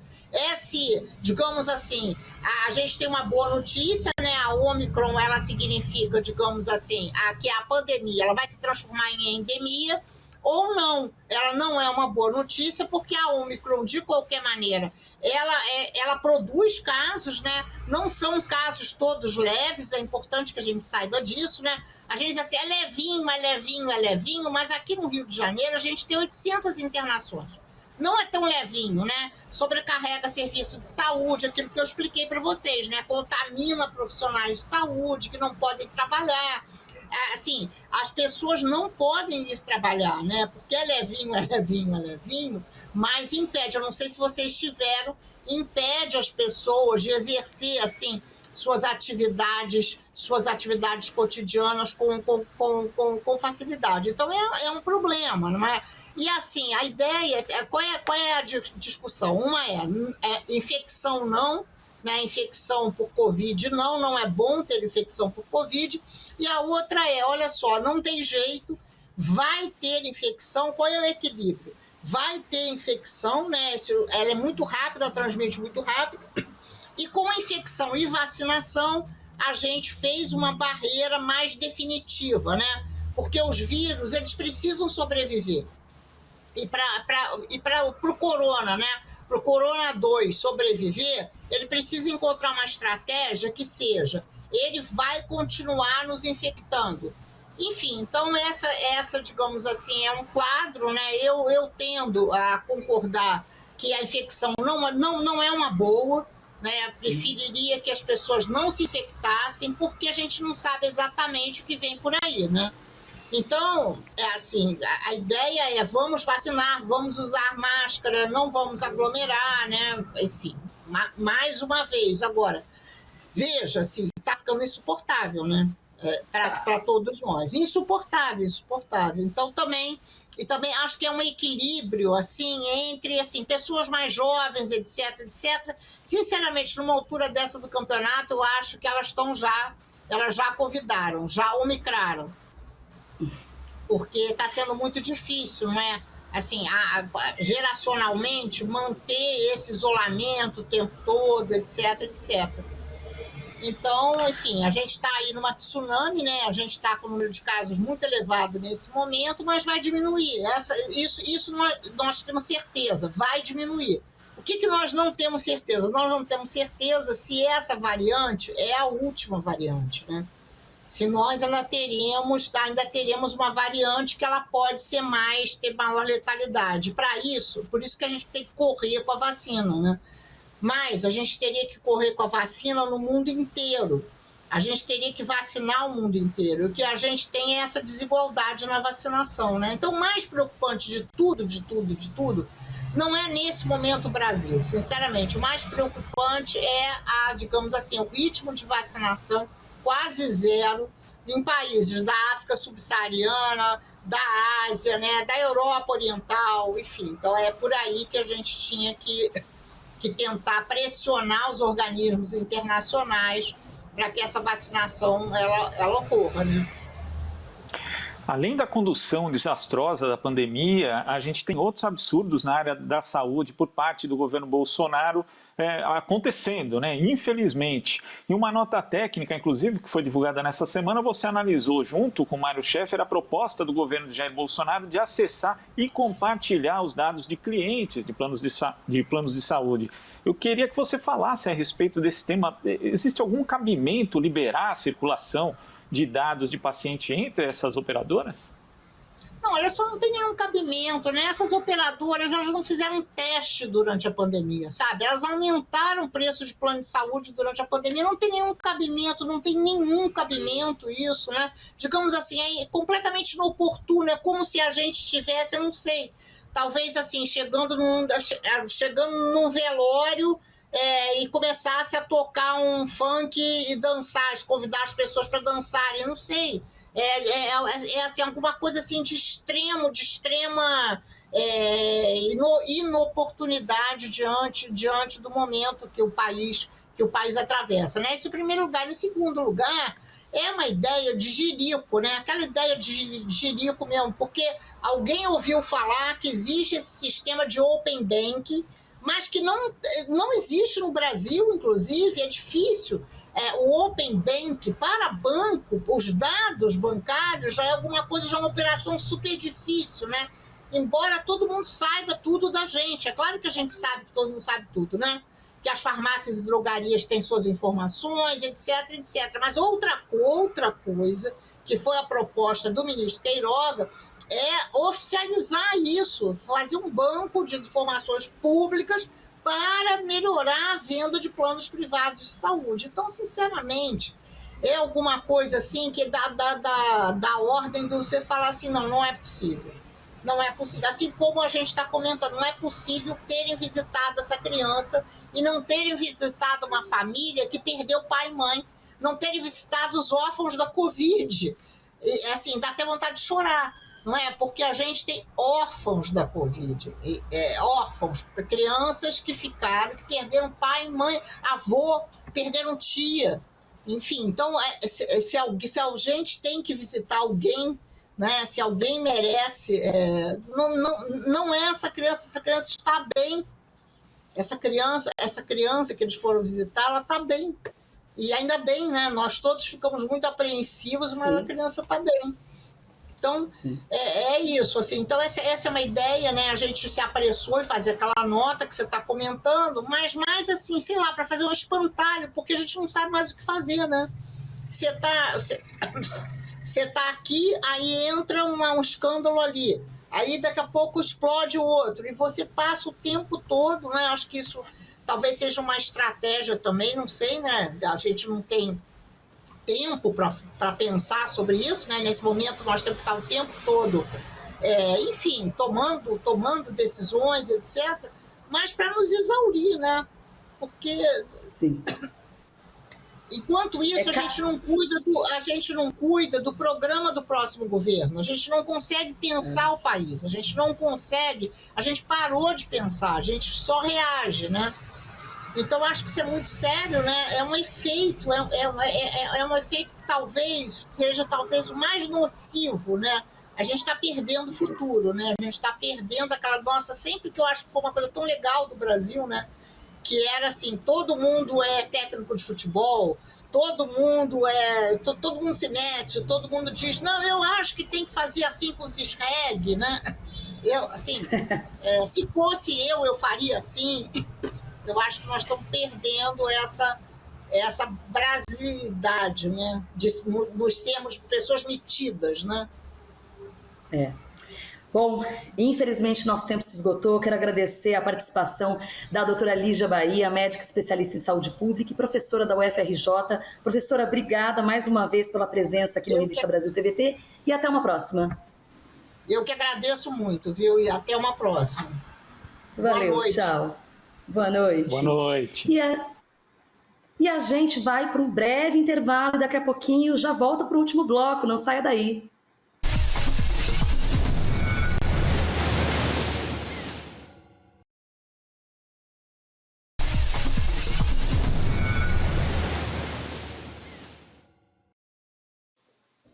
Estamos de volta com a Revista Brasil TVT. Nesta quinta-feira, dia 27, Xiomara Castro se tornará a primeira mulher a assumir a presidência de Honduras, marcando o retorno da esquerda ao poder no país após 12 anos da deposição de seu marido, ex-presidente Manuel Zelaya, alvo de um golpe de Estado. E para falar conosco a respeito de Honduras, temos aqui Mônica Valente, integrante da Executiva Nacional do PT e secretária executiva do Foro de São Paulo. Boa noite, Mônica. Boa noite, Glauco. Boa noite, Maria Tereza. É um grande prazer estar aqui de volta na revista da TVT. Obrigada. Mônica, primeiro queria saber quais os principais desafios da presidenta Xiomara Castro, já que nós temos aí uma situação difícil de Honduras, né, que é o segundo país com a maior taxa de pobreza da América Latina, ele perde só para o Haiti, em uma situação de instabilidade institucional, um presidente que é acusado de ter estreitas ligações com o narcotráfico, o irmão dele, inclusive, pegou prisão perpétua nos Estados Unidos por conta disso. Quais os desafios que ela vai ter depois da posse dela no dia 27? Olha, Glauco, excelente pergunta. Eu queria, infelizmente, dar uma notícia que os desafios até começaram antes da própria posse, que vai se dar no dia 27. Porque o processo eleitoral que elegeu a presidenta Xiomara foi um processo importantíssimo, onde ela conseguiu construir, o partido dela, o Partido Livre, conseguiu construir uma aliança com a centro-esquerda e com o centro democrático daquele país, que lhe garantiu a vitória, né? Um cenário um tanto quanto parecido com o cenário brasileiro, porque esse governo que vai terminar no dia 27, é um governo totalmente, assim, inadequado, acusado de corrupção, totalmente vinculado com o ideário neoliberal e deixou o país um caos. Então, a presidenta Silmara e a sua campanha construiu, sob direção do Partido Livre, que é um partido antineoliberal, antiimperialista, que defende um projeto democrático popular e de inclusão social, construiu uma ampla aliança que conseguiu elegê-la. E, infelizmente, hoje, as notícias que nós recebemos ainda hoje lá de Honduras é que hoje seria a eleição, nos próximos dias, não exatamente hoje, será a eleição do presidente do Congresso Nacional, e a presidenta Silmara havia feito um acordo com um dos seus vices, Salvador Nasralla, que é de um partido mais liberal, mas que a apoiou nessa eleição decididamente, de que a presidência do Congresso Nacional seria ocupada por um membro do partido do Salvador Nasralla.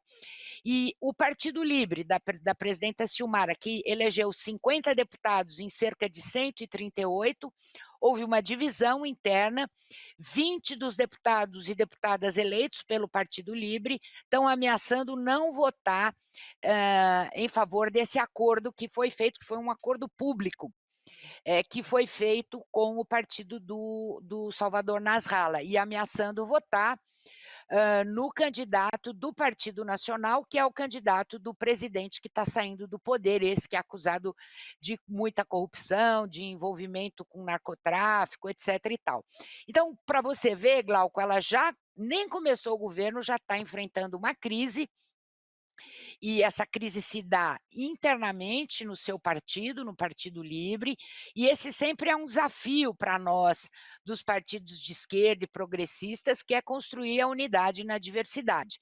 Então, esse é um grande desafio já de cara que ela está enfrentando. Nós temos confiança, ela é uma mulher muito firme, ela é uma mulher muito popular, ela sempre foi militante política, foi deputada, então ela chega na presidência da República não simplesmente como ex-primeira-dama, porque ela é esposa do Manuel Zelaya, que era presidente, como você lembrou, foi deposto em 2009, um dos primeiros golpes que nós sofremos aqui na América Latina foi o de Honduras, e ela com certeza vai saber lidar com essa situação. Fora isso, tem os desafios de um país como o Brasil, que em termos de pobreza, em termos de desenvolvimento econômico, em termos dos principais indicadores sociais, vive uma situação muito difícil, em especial por esses 2 últimos governos do Juan Hernández Domingo, desse Partido Nacional, que se alinhou totalmente com esse ideário neoliberal e aliado, de fato, a essas teses mais antipovo, né? Que nós conhecemos bem aqui no Brasil, desde o Temer com o Bolsonaro, a gente está vendo o que está acontecendo aqui no Brasil desde o Temer. Essa é uma situação muito grave. Você vê milhares e milhares de hondurenhos e hondurenhas buscando emigrar do país deles, atravessando a América Central até o México para tentar chegar nos Estados Unidos, e essa migração é por causa de desemprego, de fome, etc. Esse é um grande desafio dela. E o último desafio, que também não é menor, é esse tema da democracia e da corrupção em Honduras, que é um tema que, de fato, também preocupa muito dos hondurenhos e hondurenhas, inclusive ela está sendo apoiada pela ONU nessa luta de criar mecanismos de transparência e de investigação também sobre esses temas, principalmente desses 2 últimos governos. Mas ela é uma mulher muito forte, ela é uma mulher muito combativa, ela é uma mulher muito sensível, e nós temos a certeza de que ela vai superar todos esses problemas. A gente costuma dizer que se o problema fosse fácil, não elegeria uma mulher, né? Exatamente, Mônica. E bom, você já me conhece, você Desculpa, sempre Glau. sabe. você já está acostumada comigo, eu sempre puxo a sardinha para o nosso lado, então eu quero agora fazer a pergunta sobre um outro desafio, porque, claro, Honduras não é uma exclusividade, eu quero falar de machismo, de violência contra a mulher, como um desafio também para a Silmara, porque na América Latina, de uma forma geral, somos muito machistas, as mulheres inclusive, e a gente vê o Exatamente. acompanhamento de casos em Honduras, em 2020, foram muitos feminicídios, mas é o que eu falei, não é uma exclusividade de Honduras. Aqui no Brasil também Exatamente. teve o aumento na pandemia. Queria saber também como que ela está levando isso, se no programa de governo dela isso está vislumbrado. Sem dúvida, esse é um dos principais eixos da campanha dela, porque essa violência de gênero, o feminicídio em Honduras, ela atinge níveis muito alarmantes. Aliás, há poucos dias atrás, teve um outro assassinato de uma companheira, uma militante transgênero, dos movimentos, e lá tem um forte movimento de direitos humanos, dos direitos das pessoas com diversidade sexual. Essa militante, ela foi assassinada há poucos dias atrás, e a Silmara, ela tem um forte compromisso em relação às mulheres e contra a violência de gênero, contra os feminicídios. Esse também é um compromisso dela na campanha.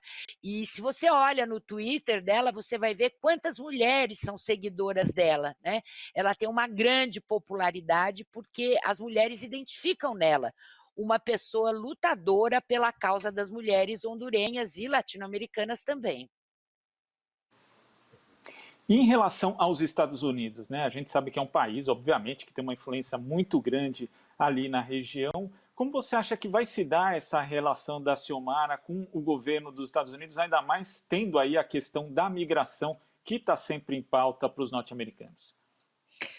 Olha, eu acho, a presidenta Silmara já deu algumas declarações que ela quer dialogar, quer construir decisões compartilhadas sobre esse tema da migração, mas quer respeito também aos direitos humanos dos hondurenhos e das hondurenhas, e esse não é um problema só de um país. O México, por exemplo, que é a principal porta de entrada dos migrantes da América Central, também o presidente López Obrador tem tido uma postura muito propositiva, muito, vamos dizer assim, construtiva em relação à política de imigração dos Estados Unidos. Só que o Biden, ele tinha feito alguns compromissos de campanha sobre esse tema dos migrantes que ele não está cumprindo. Ele tinha falado que ele ia mudar a legislação que o Trump tinha alterado, que ele ia mudar os procedimentos. Continuam tendo crianças que fazem essa travessia desses diversos países e que chegam lá e que ficam em depósitos de criança, numa situação super de muita fragilidade, de ameaça, de violência, né? E ele não mudou, o Biden não mudou a sua política de imigração, tal como ele tinha prometido. Inclusive, esse é um motivo dentro do Partido Democrata de muito debate interno. E a presidenta Silmara, ela já sinalizou que ela quer construir saídas dialogadas, negociadas, que ela não vai aceitar um tratamento, vamos dizer assim, policial ou militar, né, as pessoas que tentam migrar de Honduras, ela sabe que é por motivos econômicos.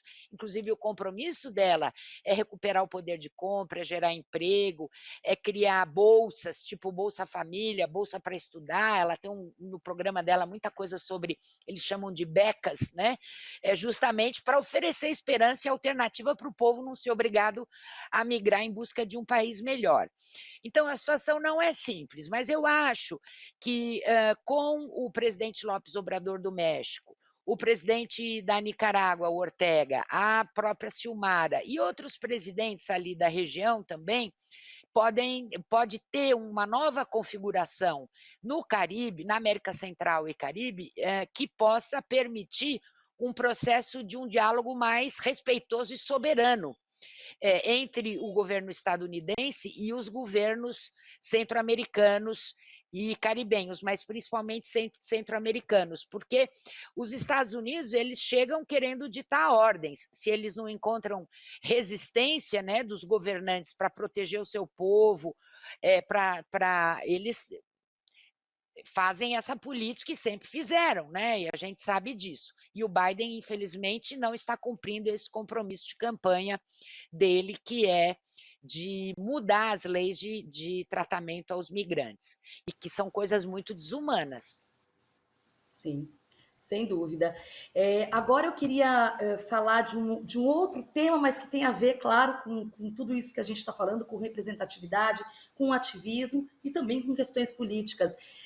Há alguns meses, Mônica, você vai se lembrar, você esteve aqui conosco para falar da situação da ativista política Wanda Pinhato, ex-primeira-dama de El Salvador, que ainda está em prisão domiciliar por conta de um processo bastante questionável, inclusive na ocasião comparado à Lava Jato e toda uma perseguição política contra essa figura defensora dos direitos humanos, mulher tão importante, defensora dos direitos das mulheres. Aproveitando sua presença aqui, eu gostaria de saber a atualização desse caso. Wanda estava enfrentando problemas de saúde, né? Gostaria que você contasse para a gente, por favor. Olha, muito obrigada pela pergunta, Maria Tereza, muito obrigada. A Wanda é uma companheira nossa, é uma brasileira, ela migrou ela foi para El Salvador trabalhar lá, ela fazia uma parte do trabalho dela era nessa área internacional, lá ela conheceu um jornalista que veio a ser presidente da República, o Maurício Funes, se casou com ele concorreu às eleições e ganhou, e foi presidente pela Frente Farabundo Martí de Liberação Nacional.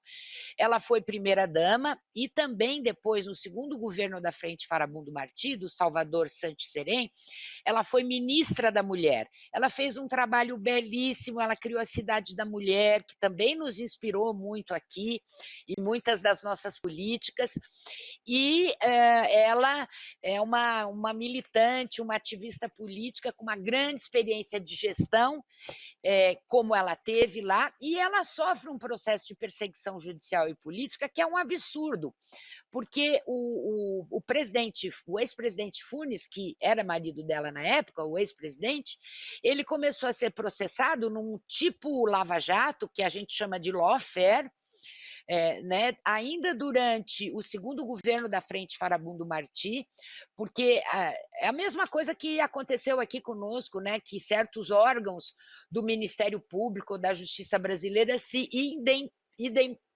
tornam independentes da Constituição, independentes do regramento geral do aparelho judiciário de cada país e começam a perseguir politicamente pessoas, opositores políticos. Foi o que aconteceu com o Maurício Funes, que tinha sido presidente, ele já não era mais presidente, e por tabela processaram e aí estão processando, o que é um absurdo, porque qualquer advogado, estudante de direito sabe que se há os encargos e as acusações contra uma pessoa, que seria no caso contra o Maurício Funes, que também são muito questionáveis as acusações, não podem se transmitir para uma outra pessoa só porque é esposa dele ou foi esposa dele. Não há nenhuma argumentação jurídica, nenhuma acusação concreta contra a Wanda. Ela sofre esse processo há muitos anos, ela está em prisão domiciliar já faz muitos anos, e é um processo que a gente chama de kafkiano. Por quê? Porque eles não encerram o processo, não julgam, esse negócio fica lá como se estivesse dormindo nas gavetas e, de repente, começa a andar com oitiva, pressionar testemunha dela e não decidem, e ela vive numa situação dificílima, de uma perseguição que ela não sabe o que vai acontecer no dia seguinte. E ela teve muito doente, né, enfrentou um câncer, agora ela está bem, mas ela tem as fragilidades de uma pessoa que enfrentou um câncer e que está se recuperando, e nós temos aqui no Brasil um comitê de solidariedade, a Wanda, com muitos parlamentares, não só do PT, porque a Wanda foi do PT, mas também do PSB, do PSOL, do PCdoB e do PT.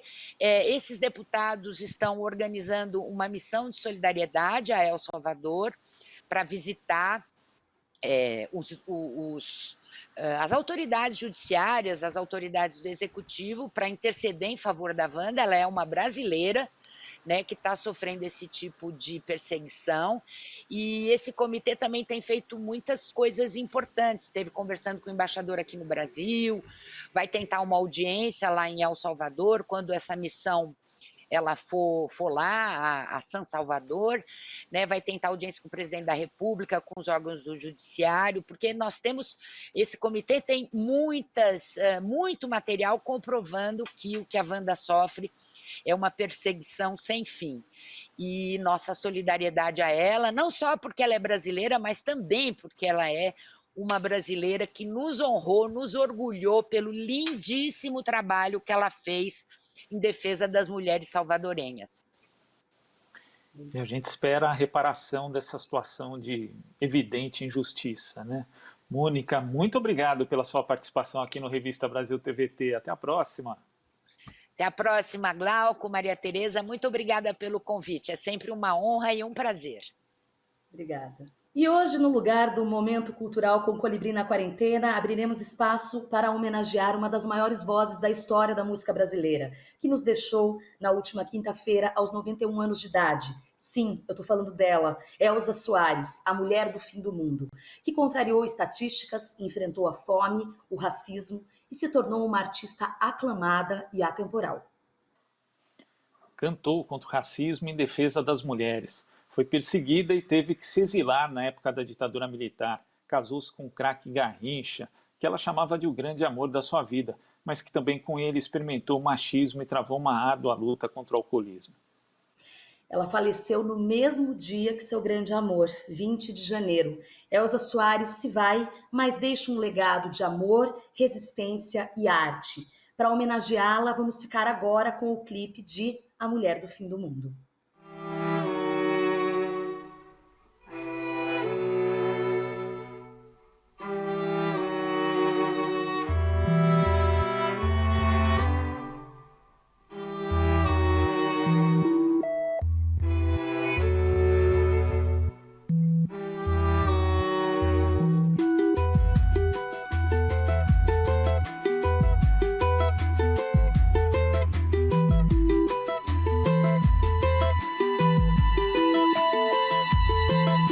Meu choro não é nada além de carnaval.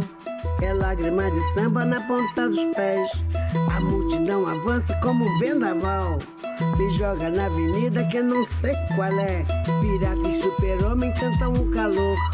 Um peixe amarelo beija minha mão. As asas de um anjo soltas pelo chão. Na chuva de confetes deixo a minha dor. Na avenida deixei lá a pele preta e a minha voz. Na avenida deixei lá a minha fala, a minha opinião. A minha casa, a minha solidão. Joguei do alto do terceiro andar. Quebrei a cara e me livrei do resto dessa vida. Na avenida dura até o fim. Mulher do fim do mundo, eu sou e vou até o fim cantar.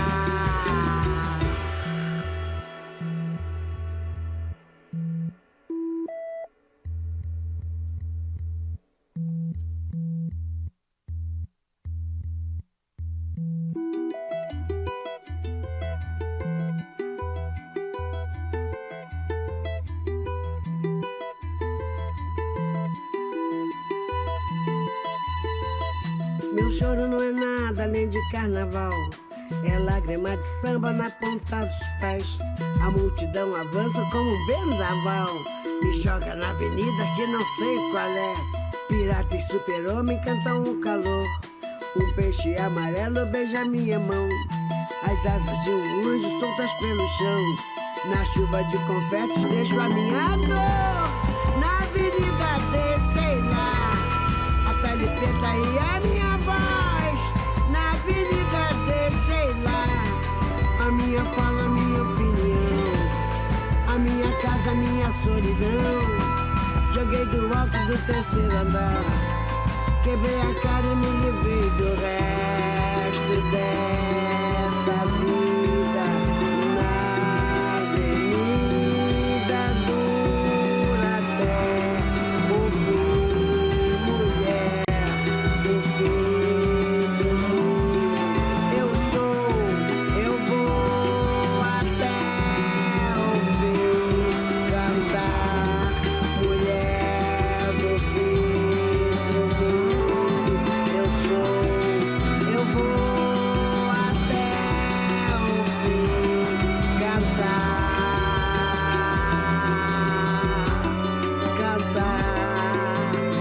Eu quero cantar até o fim, me deixem cantar até o fim, até o fim eu vou cantar até o fim. Eu sou mulher do fim do mundo, eu vou cantar, me deixem cantar até o fim.